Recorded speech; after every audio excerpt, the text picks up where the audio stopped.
ડીસા વિસ્ફોટક મોતકાંડ પર રાજ્ય સરકારનો મોટો દાવો, ફટાકડા બનાવવા કે સ્ટોરેજની ફેક્ટરીને મંજૂરી નહોતી આપવામાં આવી।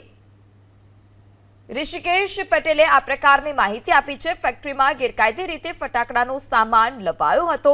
ફેક્ટરી માલિકને નવી મંજૂરી આપવામાં નહોતી આવી। પોલીસે વિડીયોગ્રાફીને આધારે આ સમગ્ર મામલે નેગેટિવ અભિપ્રાય પણ આપ્યો હતો અને તેમ છતાં પોલીસના નેગેટિવ અભિપ્રાય છતાં આજે ફેક્ટરી હતી તે ધમધમતી હતી। ફટાકડા બનાવવામાં આવ્યાનું પ્રાથમિક તારણ છે। એફએસએલની ટીમ તપાસના અંતે ફાઇનલ રિપોર્ટ આપશે તે પ્રકારની વાત પણ ઋષિકેશ પટેલે કરી છે। ફટાકડા માટેનો સામાન ક્યાંથી આવ્યો તેની પણ તપાસ કરાશે। અધિકારીઓની જવાબદારી પર પ્રવક્તા મંત્રી ઋષિકેશ પટેલ કે જેઓએ ગોળ ગોળ જવાબ આપ્યો હતો, કોઈ અધિકારીની જવાબદારી કે નહીં તેના પર સવાલ પર ઋષિકેશ પટેલે મૌન સાધ્યું।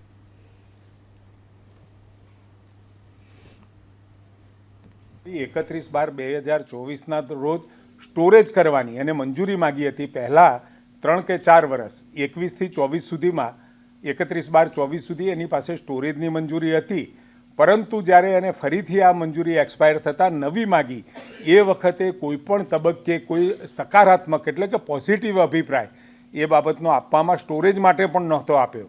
એટલે અને એ એસપી કચેરી લગભગ 12/3/2024ના દિવસે ત્યાં વિડીયોગ્રાફી પણ કરી છે અને આખો જે સ્ટોરેજ થતો હતો ત્યાં આગળ સમગ્ર અને એના ઉપર એનો નેગેટિવ જે અભિપ્રાય આપ્યો એના પછી આગળ જે અભિપ્રાય આપવાનો હતો એમાં પણ કોઈ સકારાત્મક તો નહોતું જ, પરંતુ ક્યાંક અઠવાડિયું મોડું થયું હોય એવું બની શકે।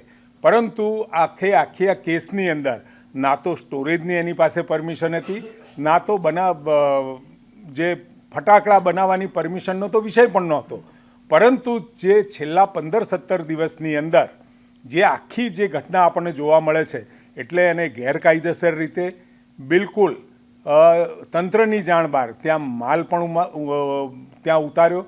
એલ્યુમિનિયમ પાવડર છે, યલો ડેક્સ્ટ્રીન છે વગેરે જે વસ્તુઓ ત્યાં મૂકી। એક પ્રાથમિક તારણ આપણે એવું ચોક્કસ કહી શકીએ કે આ કેવળ જ્યારે કાચો માલ લાવતા હોય એટલે સ્વાભાવિક છે પ્રાથમિક તારણ એવું જ નીકળે કે કદાચ એ ફટાકડા બનાવતા છે ને આ પ્રાથમિક તારણ છે, પરંતુ એફએસએલની ટીમ ગઈ છે અને સમગ્ર રિપોર્ટ આવ્યા પછી આપણે નક્કી કરી શકીએ કે આ એકચ્યુઅલી બનાવ કઈ રીતનો હતો। આની ખૂબ ડિટેલપૂર્વકની તપાસ પ્રાઇમરી તો એફએસએલની ટીમ આપણે ત્યાં બનાવી જ દીધી છે, પરંતુ રાજ્ય સરકાર તરફથી પણ એફએસએલના સ્પેશિયાલિસ્ટો જે એફએસએલના નિષ્ણાતો કહેવાય એ લોકોને પણ મોકલવામાં આવ્યા છે અને એ પ્રાથમિક તારણ એફઆઈઆરની સાથે ને એફઆઈઆરમાં પણ ખૂબ સંગીન ઇલ્ઝામ જેને કહેવાય કલમો કહેવાય એવી કલમો પણ લગાવી છે।